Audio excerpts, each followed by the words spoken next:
Well, good morning. What's up, everybody? Happy 4th of July weekend. How was everybody's 4th of July weekend? Yeah. I cannot believe that you are here. You are the diehard, hardcore church people. I mean, to be here on this weekend, well done. Well done. You really do. I made you do this last week, but give yourself a pat on the shoulder. All right, well done. You got to church this morning. I'm proud of you. And I'm so honored to be here with you as always. I'm excited to wrap up the series this morning with part 5 of Different by Design.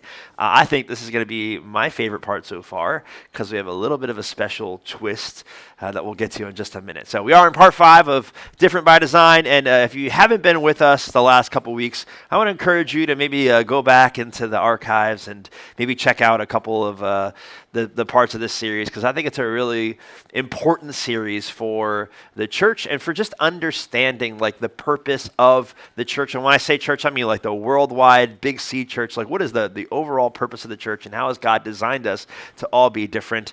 And so this is what this series has all been about. It's about how God has designed His church and those of us who make up His church in such a way that there actually is no one size fits all way to be the church. Like, it's the reason why if you were to go to a different church today, or if you grew up in a different style church, it probably felt a little bit different than it does here, and vice versa. But even though every church pretty much has the same mission, the mission of the church is simply to love and follow Jesus and then help others do the same. I mean, every church probably says it a little differently, but this is the general gist of why the church exists in the first place. We all have the same mission, certainly local churches' mission as well, but the way that mission gets accomplished can drastically vary depending on where the church is, when the church is in time, and who the church is primarily serving. Just kind of like a restaurant, we talked about that last week. Just like every restaurant's mission is basically the same, it's to feed people. The way that restaurants do that, it varies. It differs depending on where you go, and I thank God for that. I thank God for that because if every restaurant only served fish, I would starve because I hate fish. If it looks icky, if it smells icky, if it tastes icky, it's just not for me. So thank God that restaurants can still accomplish their mission of feeding people without just serving fish. So like a restaurant, the church is similar as long as its mission remains the same. To love and follow Jesus and help others do the same. Almost everything else about churches can look and feel different. There are options, and that's by design. That's by God's design, and it's a very good thing. Because there are some people out there who are wired to connect with God in like a more traditional setting.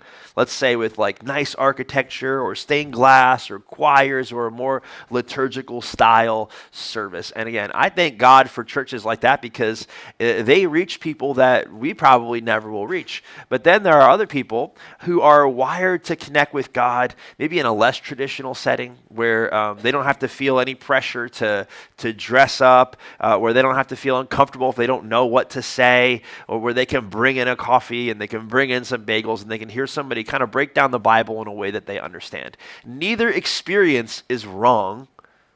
They're just different. And as long as the mission remains the same, the truth is, different isn't something to criticize, it's more something to celebrate.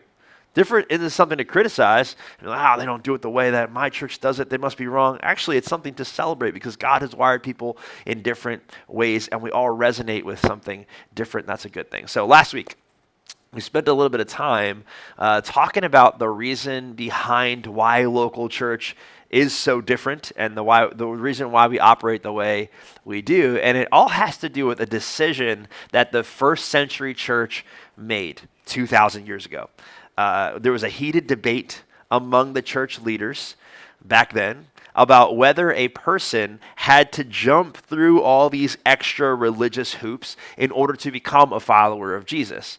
And so this council of church leaders got together, and basically they all had something to say, but everybody really liked what James, the brother of Jesus, said.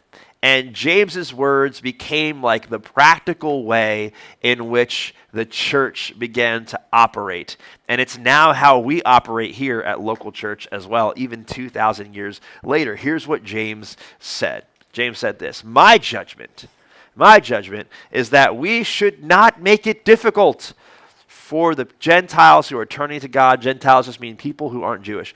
So James is essentially saying here, we should do whatever we can to remove any obstacles that might be getting in the way of somebody who wants to turn to God. We should not make it difficult for people who want to learn more about God, to explore more about faith, to ask questions, to be themselves. The first century church knew that turning to God really does not have to be hard.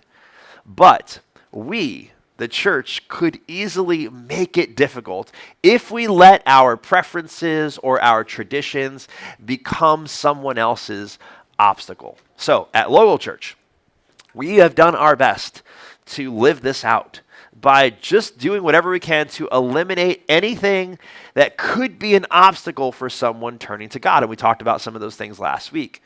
So if it's not mission critical, if it's not going to keep us from loving and following Jesus and helping others do the same, then we've just done our best to kind of remove it, to set it aside so that we can make it easier for those who are turning to God. And the amazing thing is, we've been doing this for about 4.5 years now, and it's working. And it's incredible to see. So instead of me standing up here talking about how this is working for another week, instead, I thought it might be fun this week to instead introduce you to some of the people whose lives have actually been impacted by this strategy to not make it difficult for those who are turning to God. And so in a minute, I'm going to invite up some of my close friends, and you're going to get to hear a little bit of their story. But before we do that, I want to show you Michael Gansey's baptism video because his story really relates to this as well. So check out Michael Gansey's story. Hi, my name is Michael Gansey. For me, local church has been like a new beginning. Growing up, I thought church was something I was supposed to do. Every Sunday, my mom led the charge as my family went to 12:15 Mass at St. Raphael's in East Meadow. And I remember going through the motions. I went to religious ed, completed my sacraments, and eventually became a holiday churchgoer. More to appease my mother than because I actually wanted to be there. Then I met Stephanie. A lot changed. She went to a non-denominational church already, and I didn't really know what that was. I was intimidated by different and new, but I'm happy I took the leap and went with her to check it out. While the mission of following Jesus was clear, it was all wrapped up nicely and in a different way. For me, it was a much more relatable way that kept me wanting to come back. As we strive to do, I got married, bought a house, and moved to Suffolk County, and Stephanie and I took some time to try to find a place we could call home. We had some good experiences elsewhere, but something or another made it feel like it wasn't an ideal fit. We were looking to continue to follow Jesus and praise God, but we were also looking for community, involvement, and a new family to embrace. We found that with local church. Whether it's Sunday service, free ice cream, Friday night game nights, or a night out with friends, I no longer look at church as something I have to do. It's something I want to do, and I look forward to doing. Today, I want to celebrate my choice. I am very thankful for my upbringing, my family, and my faith, but today commemorates my choice to continue following Jesus the best way I can each and every day.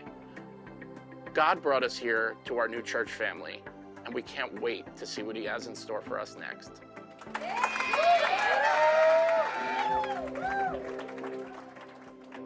Michael, I'm so proud of you, so honored to know you and to be a part of your story, and it's because of your profession of faith in Jesus Christ as your Lord and Savior that I have the privilege of baptizing you now in the name of the Father, Son, and the Holy Spirit.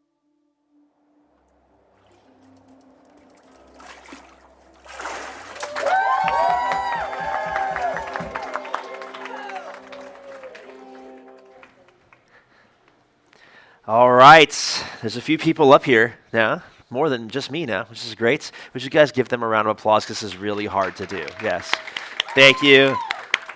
You guys did so well. I just asked them what was Tuesday, Wednesday, maybe for some of you, if you would be willing. It might have been Thursday, yeah. So it was very last minute, but so thank you guys for coming. They'll introduce themselves in just a second, and you may know Emily as well is with us. So before we get started, though, you're going to get to hear from everybody on stage today, but I want you to be thinking about two questions as you hear us and as you hear these guys talk about their story. The first question that I want you to be thinking about is, can I see myself or someone I love in the stories I'm about to hear? All right, just see if you can see yourself in some of the things that you hear tonight. Or maybe you know somebody and you can see your son, or you can see your coworker, you can see, your aunt or uncle in some of these stories. And the second question I want you to be thinking about as time goes on this morning is, especially if you're a follower of Jesus, is what part can I play to help create more of these stories in the future?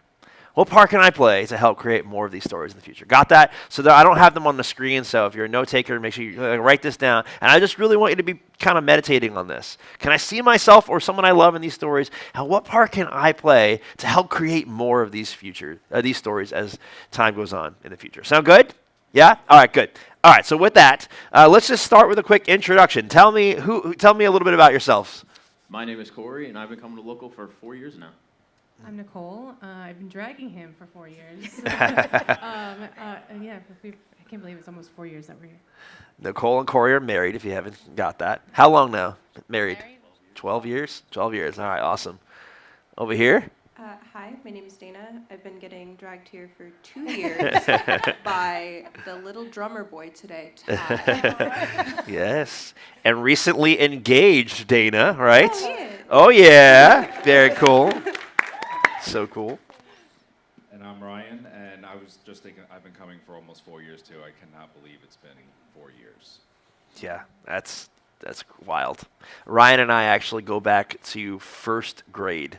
So we probably first grade. It's my first grade. Yeah, we lived 2 or 3 streets away from each other, so took the same bus. Yeah. Very cool. All right, so if you're wondering, why do these people get chosen? It's because as I was thinking about, again, this series and what we've been doing here at local church, these guys represent exactly what we hoped this church would look like, and the people that we hoped we would be able to reach. If you didn't know, our vision here, our mission is to inspire Long Islanders to follow Jesus. Our vision, or how we see ourselves accomplishing that, is to be a church that unchurched people love. In other words, people who don't go to church, don't really like church, or like Mike Gansey said, holiday, churchgoers, would encounter local church in some way or another and be like, I actually really like that. That really added value to my life. That was really helpful. And I know that many of you have that story. These guys certainly have that story. And so I wanted you to hear from them a little bit today. So I'm going to ask you a couple questions, and you guys just feel free to answer in no particular order. So what was let's talk about what your relationship was like with the church or with faith before coming to local church. I'll take this one. All right. So I feel like most of you, I was raised Catholic. We're very Catholic heavy here on Long Island. But I was holiday goer, and then sometimes my grandparents would drag us. But really, all my sacraments, which was baptism, communion, confirmation, but really never followed through after that. And I was not really in the whole faith thing. Religion was icky to me. But then, how I got myself here. Friends of ours invited us to Life Church. We visited them in Oklahoma, and it was honestly life-changing. I don't know if you're familiar with Life Church, but it's a mega church, and it's kind of overwhelming. But it was insane, and Corey told me, he was like, if we could find something like that, maybe smaller scale, on Long Island, I can consider maybe going. Sure enough, I always joke about this, and you guys can internally groan if you've heard this before, but I'm going to say it anyway. Call it divine intervention or really good social media marketing. But the second we landed home in LaGuardia, local church's Instagram popped up on my news feed. It was it was crazy. And then sure enough, I was like, we're contacting them and we're going to go. And that's my background and how we ended up here. Awesome. So another day we'll do a message on how our phones are listening to us. Yes, exactly. I think, Dana, you have a similar story with a Catholic background. You want to share a little bit about that as well? Yeah, sure. I was deep in the Catholicism because I went to an elementary, middle, and high school that were all Catholic. I went to St. Anthony's here on Long Island. And so for me, I had a very deep theological kind of like background, and that was really nice, but it also meant that I felt like I knew too much when I spoke to people, and also that it was really hard to figure out like passion in between all of the knowledge that I had like received and consumed over those years.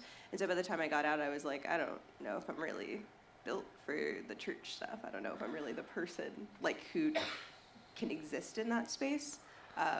And then I ended up coming here because I was dating a guy, and I was like, I have to make sure you're not in a cult.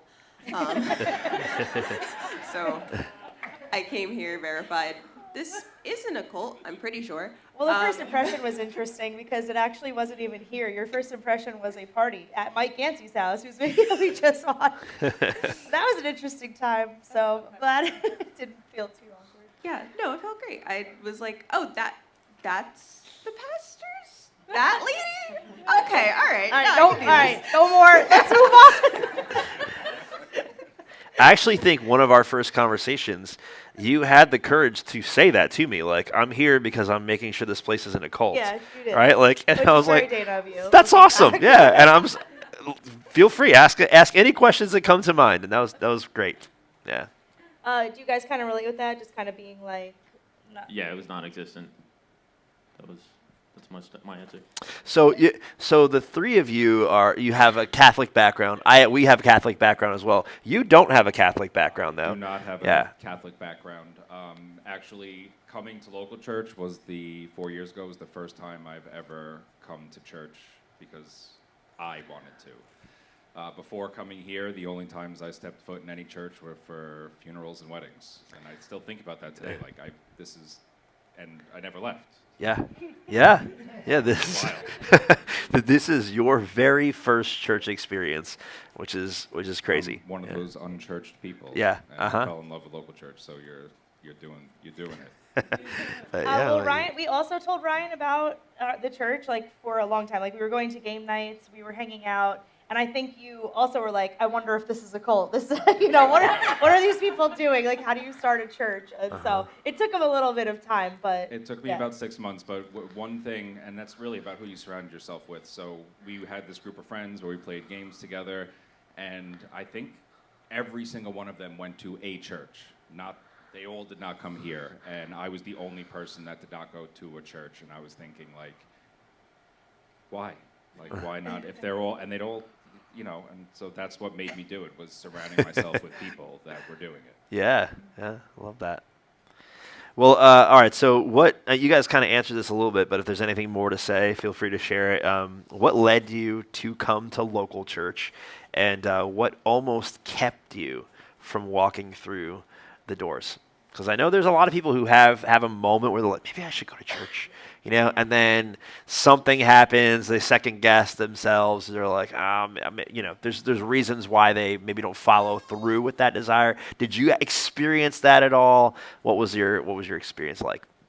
So what led me here? Nicole gave you a little bit of a story, but we met our friend. Yeah, our friends took us to Life Church, and then we landed. Nicole got the Instagram thing. We came here. The welcomeness. I don't even know what's a word. The welcome. I feel like it doesn't. The great energy when you walked in. It felt like home. We have 3 kids. CJ has special needs. So that was a huge part, making sure that he was going to be taken care of, because the kid's like a mare. He's got no, he'll go with anybody, and so making sure he was safe was a big part. But the thing that almost kept me coming through the door was my resentment for God. Mm-hmm. That was a huge thing because of everything that happened to CJ. It made it hard, So if you guys take starting point, you'll learn more of that, because that's something that we dive into. But that was the biggest thing, was my resentment. Mm-hmm. Yeah, that's understandable for sure. So do you think if it wasn't for Nicole dragging you here, you probably wouldn't have shown up in the first place? Probably not, no. Yeah. Yeah. Well done, Nicole. But I did come back the second week without her. That's right. I forgot about that. And like the third song, I tried to get out as quick as possible, because I was like, still in that testing the waters phase. And Mike like cornered me by the bathroom, and he's like, "I know it takes a lot. I'm so happy Oh, you're here." And I awkward, was Mike. like, What are you doing? I'm like, dude, I just want to get my kids. I waited for him to come out of the bow. I was standing there Oh like, my wait, word! no. I gotta keep an eye on you. No, I wasn't in the bathroom. No. If you've ever had to go get your kids, it's in the I just hallway. imagine like he opened the door and Mike's there. Hey. Everything Like come out Amigo when okay? you come out of your office. Yeah. I forgot about that actually. I was working, so I couldn't be here. But yeah, he still took the kids, and at that time it was just Well, free childcare, you know. it was just Gotta CJ do and that. Sadie at that point. I was Secret. Yeah. rather pregnant with Yeah. with Caleb, but you know. And I'm not sure that has ever happened again, right? Have you ever been here without Nicole since? Like, that was strange. but No, anyway, aside yeah. from like groups and different Yeah, meetings and stuff. No. amazing. Let's be so for real. We live here. Like, we set up camp. Yeah, now you do, for sure.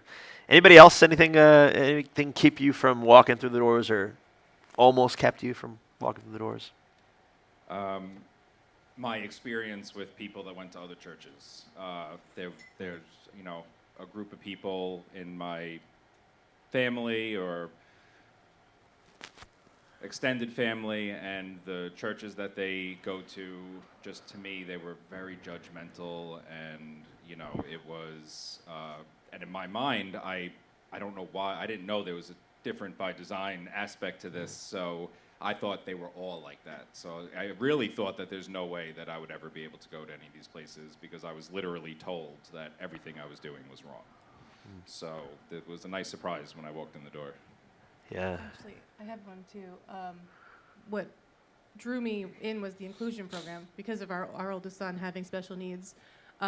Just having that comfort that he was going to be like, there's a sensory room and like he had a buddy. That was like really comforting, just to be able to know like, okay, he's going to be good. I don't have to sit with him and be worried that he's going to have an outburst or try to run out or whatever. But no, that was really helpful. Yeah, so not knowing if your son would be accepted Right. and cared for was almost like an obstacle. Yeah, and that Especially because that's we had totally never met you understandable. guys before. Right, yeah. Walking through the doors was the first time we ever met anybody in this Yeah. church. Yeah.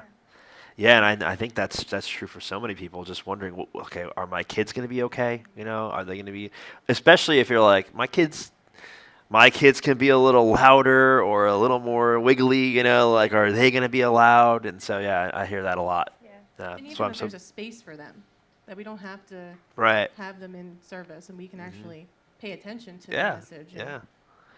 Oh yeah, with my kids, that was any times that I did go to like the Catholic Church for those events that I was talking about, and my kids were little. It was I'm one of those people that gets very uncomfortable if my children are being loud or not. It's just one of those things. It just makes me very uncomfortable. So when I brought my boys here and I found out they had their own thing in the back, and I was still worried like they're not going to like it. They begged me to come. Yeah. It's amazing. I'm so grateful for our local kids I team. know. Yeah. I remember specifically it was, oh gosh, now I can't remember her name, who just clung to Sadie and kept her safe. Angelica, Yeah, that's and Jen would always have Declan, like, because he had a hard time too, and she'd just like kind of keep him by her side, and yeah, it's cool. Yeah, okay, so Nicole, you hit on this a little bit too. I mean, all of you kind of did a little bit, but I want to ask, what surprised you when you did finally come? When you walked through the doors, when you experienced this community, and were there any obstacles that you expected to encounter that just weren't there?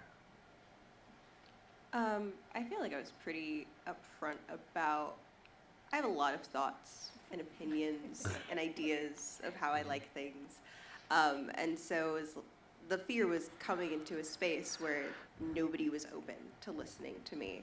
And especially like as a woman going into a church, like what would that look like? Am I going to be judged if I go into any kind of like volunteer work? Are they going to not demote me, maybe not even let me get into any position? And so when I came in, and especially I feel like I started volunteering pretty quickly and getting involved more, I always felt like I was being understood and respected for my opinions. I feel like I could straight up tell Mike straight to his face, like, I don't like the way you said that. And he would go, That's such great feedback, Dana.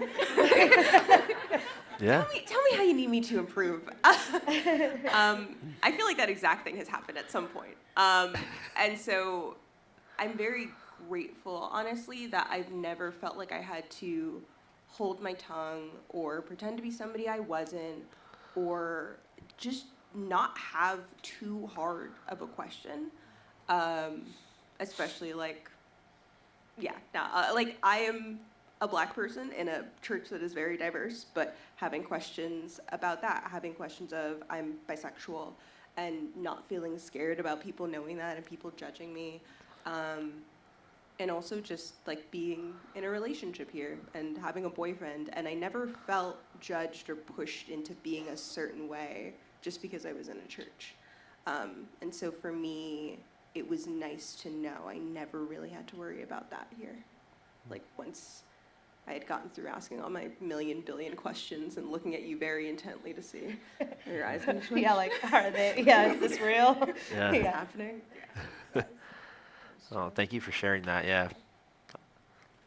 Anyone else? I was very surprised just how happy, like when we were greeted, like how like first I guess year that we were coming, just everybody was just so happy, and I'm like, Long Islanders aren't happy people. What are we doing here? Like, why are they smiling and saying good morning at at the time it was only one service, so at like 9:30 in the morning, 9:45 while we're walking in before 10 o'clock service.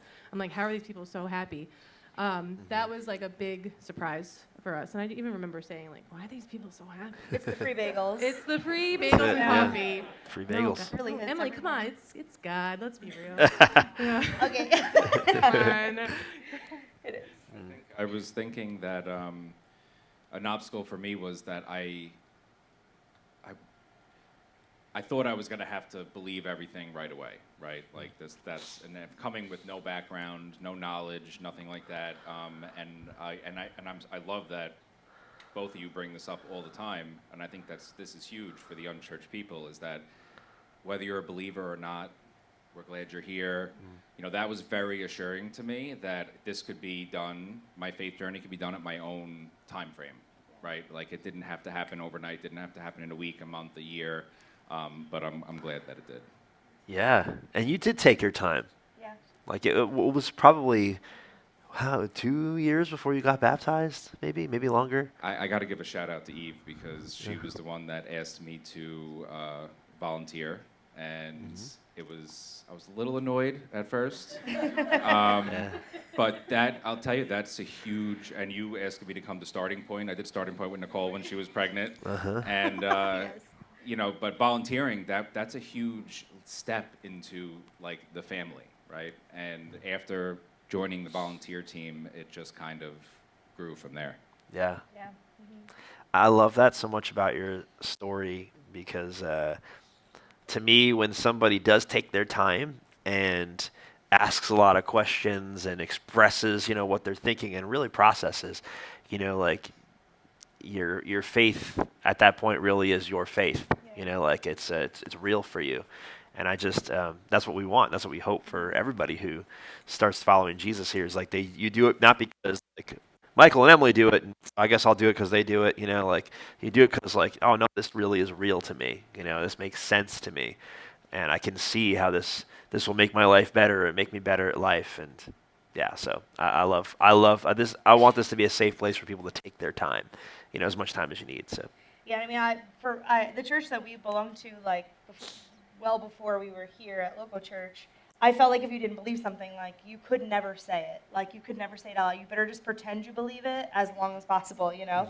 And that really, I think whenever Ryan was, like, so upfront about, like, I'm not sure I believe about the resurrection, like, which is, like, the most important thing in my mind. I was like, you can't say that. But then I was like, but you can here. Like, we're winning, like, if you're saying that. Like, you know, it was, like, this thing of, like, wow, this is what Different by Design looks like, is, like, creating a place where actually, no, you can have questions, you can have doubts, and expressing them helps you, like, process them. Where for so long, like in my story, I was like, felt like those things had to be like stifled and ignored. So.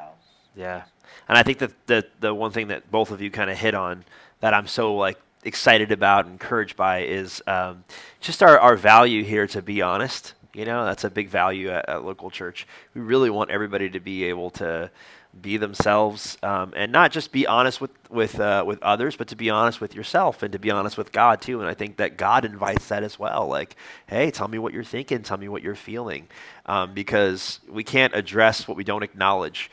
And so if we don't acknowledge that my biggest hang up is the resurrection, you know, I just can't see how somebody could die and come back to life, then we're never going to be able to address that. But you felt safe. You felt safe enough to be asked these questions, and then we were able to actually explore them together, and it was great. I did wait until I was sure that you weren't going to kick me out for asking. I held on to it for a little while. Okay. All right. So I love that, because now you can testify to everybody here that we won't kick you out by asking questions. We want you to ask the questions. It's okay. There's nothing off limits. Yeah, good. Good? Everybody good on sharing that? Anything else? Yeah. All right. How about this one? I'm really excited about this one. When did Jesus become real to you? And what does following him look like in your life today? I'll start with this one. Jesus became real to me after I expressed those doubts and those questions, and I really, started reading the Bible. That, my first year here, I really wasn't. And I think was when the men's group started is when I really started, and I realized, okay, this is not so scary and difficult to understand and read. But when, also another shout out to Eve for bringing up baptism to me. It's not something I ever thought about doing, and when I started thinking about it, and then out of nowhere, it just became very important to me. And then it became even more important to me when my son just assumed that he was doing it with me because I was doing it, and I had to have him. I'm like, well, there's reasons behind it, go talk to Mike and Emily, make sure you understand what it's all about. And he did end up doing it with me, which I really loved. But really what it means to me is it was the honesty. It was, and honesty in all aspects of my life. There were still aspects of my life before that time that were not very honest. And I can honestly say now up here that those aspects of my life have changed drastically since I started implementing this stuff in my day-to-days. And I was thinking about how, and it also means to me with, getting others to do the same. Like, I have invited people to church that have also gotten baptized and, and come every week and volunteer here. So it's a really, really cool circle that happens. And the other thing, which is very uncomfortable for me, was the giving. It was extremely uncomfortable. Michael has shared about it before. I thought it was all scam my whole life growing up. I thought I thought the whole church thing was made up just to get your money. That's my honest opinion of what it was. And after believing and following in Jesus, I was able, and it was hard for me to take that first step, but I dove right in and I started tithing, and my life got better. It didn't get harder. So, that was interesting to me. I was not expecting that at all. Yeah. So for anybody who doesn't know what tithing is, what is that? So I'm self-employed. So tithing is when you give 10%. And I was sitting here when I was getting ready to do it, the amount of events that we do here that I bring my children to that I do not have to pay for, I was like, that's how they do the events. And tithing for me, self-employed, it was a little bit tricky. We did a couple financial classes here. I had to do some math and figure it out. But yeah, I jumped right in right from the beginning, and my life got better. Didn't get harder. Yeah, amazing. Yes. I've heard another pastor at a church I used to go to said he's never met a person like an unjoyful giver or whatever. Like, everybody who gives ends up being really joyful about it, and I think that's so true. You really don't meet a disgruntled, generous person. So I've seen that in your life as well. I also love the aspect of the children, my kids seeing it. So my kids are a huge part of this. My kids are getting a better father, and my kids have become extremely generous. They have given away $100 gift cards without telling me to people. Yeah. And that they get for Christmas or their birthdays. I'm like, oh, let's go, bring your gift card. Oh, I gave that to Callie. She wanted to buy something, and asking me to pay for the people behind us at Dunkin' Donuts, but it's a whole order for half of the elementary school. But I love their you know, I love that that's where their mind goes. Their mind does not go to take. Their mind goes to give.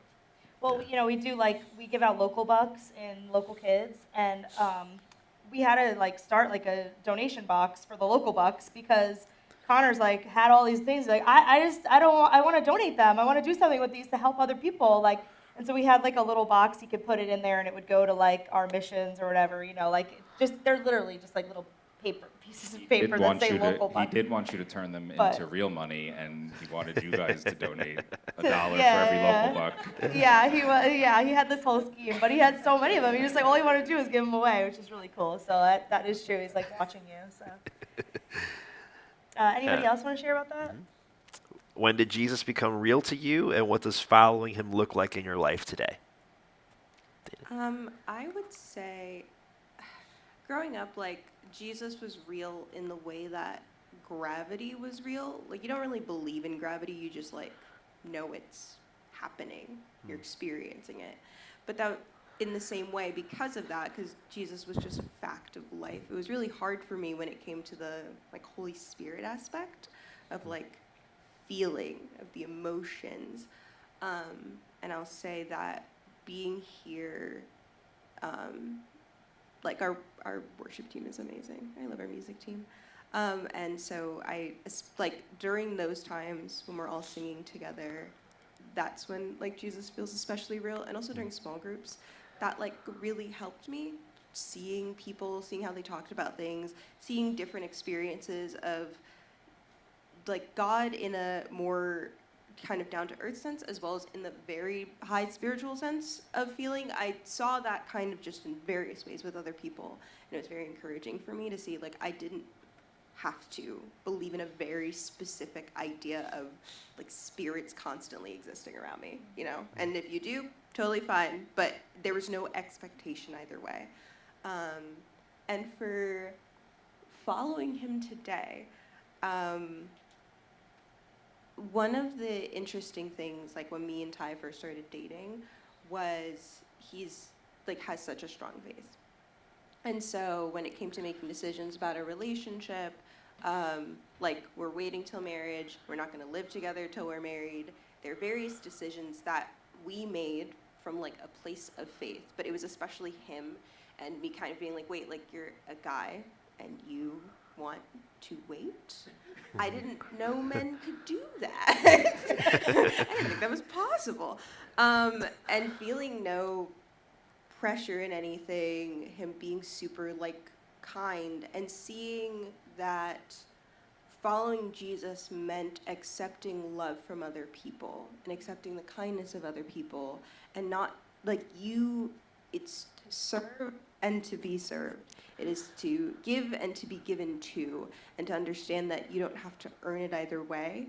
And that was really nice. It's interesting because I feel sometimes I get pushback from people in terms of those expectations in the world of having, you know, we're not going to live together till we're married. People are you don't want to try the milk before you buy the cow. You're not going to do all these things that you have to do.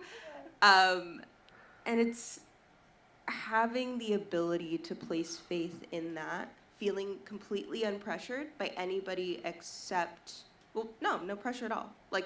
Literally no pressure, fully doing it from a love of God, fully feeling supported by the people around me, not in a, oh my gosh, you're not doing this, you're a filthy little sinner, and I can't believe that we allow you around us, but no, you love God and you're doing things because you love God, and that's the most important thing in the world.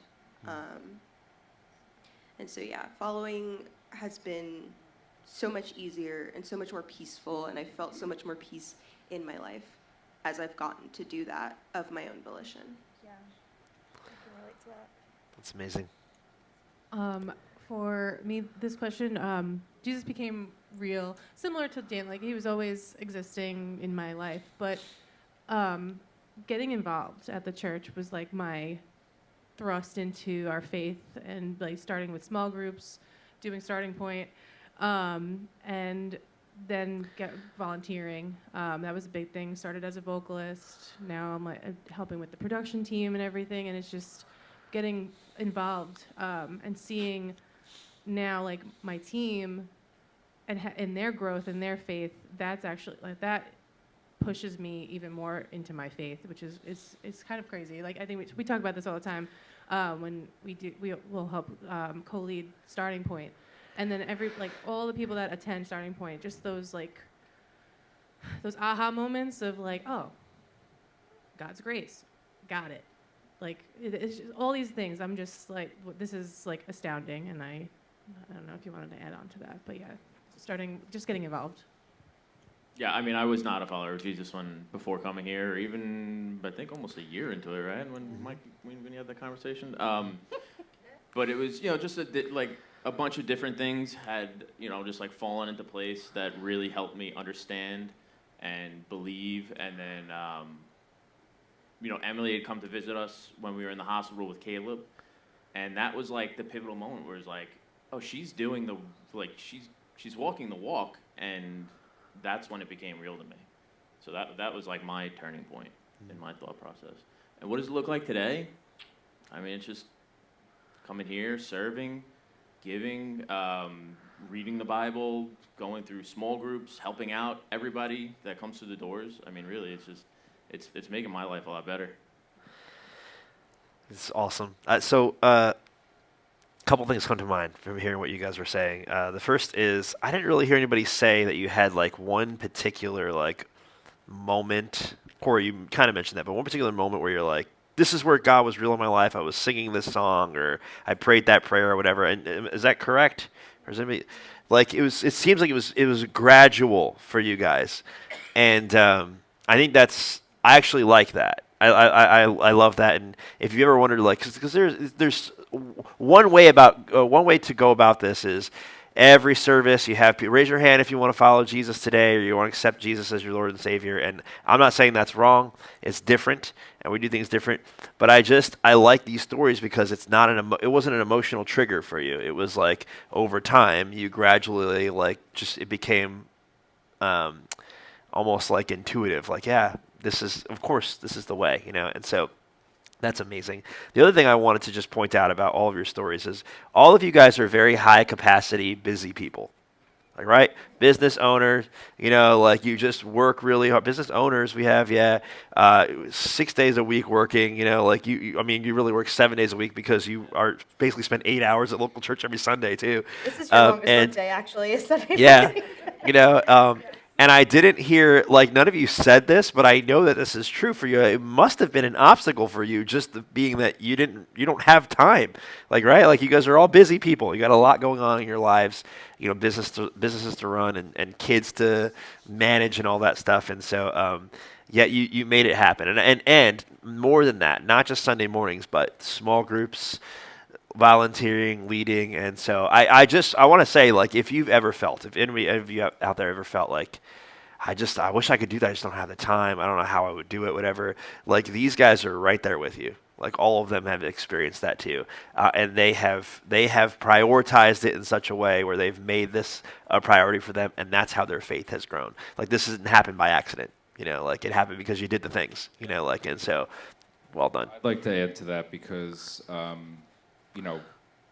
now that my kids are getting older, I've had to take this is important. I had to take a step back from a few of the things in the past, 5 months or so, because the kids are getting older. They have more stuff going on during the week. And but isn't that wild how God works, where He made it possible for me to do the things when I needed to do it to get to where I am, and then be able to, because there's that part of your mind that's like, can I take a step back, or is it possible? But everybody, we got to take care of ourselves too. The kids are, and the reason one of the main reasons why I'm doing this is for my children. If I burn myself out, and I'm no use to anybody. So I think that's huge. That's great.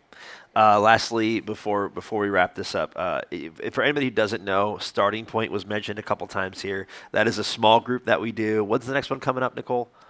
The fall. Yeah, if you have questions about God, if you want to explore faith, that's the perfect place to be.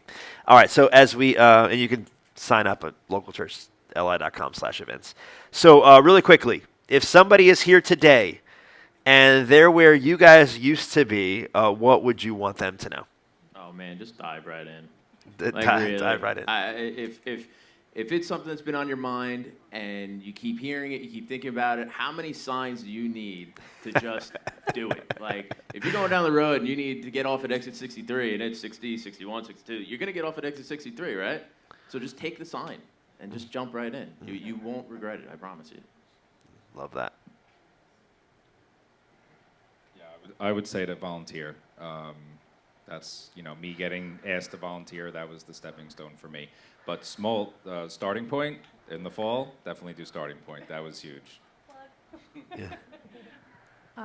Just talk to people. Anybody that's here, either they're wearing a badge or anybody that has a smile on their face, just approach them and say, hey, what's up? Start connecting with people. Any question you have, just ask it. Mike and Emily have taken every single question under the sun for me. So if you're scared, if you're nervous, if you think they're going to judge you, they're not. And if they do, they won't make it clear, and it doesn't matter. So You won't know. But you're never going to be not welcome here. You're never going to not be in a place where they can reach you and see you, and you can feel the love here. So just go for it. I love that. And we're at a point now where, we're going to be available to anybody, but it doesn't have to be us. Like, you can come to these guys. These guys are very knowledgeable, very loving, and there's so many people here at local church who are available and able to chat with you about anything. So one thing I just want to acknowledge before we go is that nobody's story here happened by accident, right? You guys are where you are. Emily and I are where we are today because hundreds of people played their part. People prayed, people gave, people served, people invited, people welcomed, and as a result, our faith has grown and thrived, and now we're in a point where we can help others. We can be the ones who are praying. We're the ones who are giving. We're the ones who are serving, which I love. And so I want to just ask those two questions again. Did you see yourself in any of these stories today? And if you're a follower of Jesus here, what's so funny? She was going like this. Did you see yourself in any of these stories today? And what part can you play to help create more of these stories in the future? And also, thank you, because as he's saying, hundreds of people have prayed and given and been here and served and done all these things. That's you. Many of you in this room. Some of you are maybe new in the last year or so, but some of you have been coming here for years, and you've committed to a place where people are starting from scratch with their faith. And I wonder if you've even ever had the question, is this the right place for me? I'm not new in my faith. And I would say, yes, it absolutely is the place for you. Because these stories don't happen, again, by accident. They happen because of people like you who are faithfully praying and serving and smiling and talking and being present in our small groups. So I appreciate that so much. And just the way, God made local church different by design, he made each of you different by design as well. Yeah. And each of you brings something different into this church that it wouldn't be the same without you. The stories that are being written, you heard 4 of them, but there's so many more. They wouldn't be the same without you being here and being part of that story. So thank you so much for being part of it. Absolutely. Thank you. All right, so let me say a prayer for us, and then we'll be on our way. Heavenly Father, thank you so much. Thank you so much for all the stories that you're writing here in this community. Thank you so much for your patience and your kindness and your love and your guidance throughout every season in life. And thank you, God, for the ways that you have guided me and Emily and Corey, Ryan, Nicole, Dana. Thank you, God, that we have the privilege of connecting with each other and helping each other grow in faith and encouraging one another along on the journey. Thank you so much that you designed it that way. You designed it so that this whole following Jesus thing is not a solo sport, but it is a team sport, it is a together thing, and it's better that way. So thank you for all the people who make up this incredible community. And thank you for just the way that we get to shine here in Farmingville, in this community, in our unique way, in our different way, and how that's such a good thing, and how so many people's lives really are being impacted for that. So for all who give, for all who serve, for all who pour out their time and energy, God, I cannot thank you enough. And I pray that you would give us everything that we need today to be ready for the people you want us to serve, the people you want us to walk alongside tomorrow. And I pray that as we do, as we follow you, God, you would be honored every step of the way. In Jesus' name, amen. Well, hey, I want to thank you so much for spending this time with us. And before you go, I would love for you to consider engaging with local church in 3 additional ways. The first is to fill out a Connect card. No matter where you are in the world, we would love for you to do this. It'll only take you about 30 seconds, and it's just an easy way for us to get to know you a bit more and to serve you better, and for you to get to know us a little better as well. Just click the link in the description to get started. The second way that you can engage with local church is by visiting us in person. If you're local and you don't regularly participate in a church community, we would love to invite you to join us every Sunday. Resources like this can do a lot for our faith personally, but Jesus teaches that God does something unique for our faith when we choose to gather corporately. Click the link in the description to plan your visit. And finally, if you've been positively impacted by local church in any way, would you consider making a tax-deductible donation? Content like this, along with everything that goes on around here, is only made possible by the generosity of people just like you. You can click the link in the description or visit localchurchli.com/give. So, once again, thank you so much. We hope that you found this content helpful and inspiring, and we're so honored to be a part of your faith journey.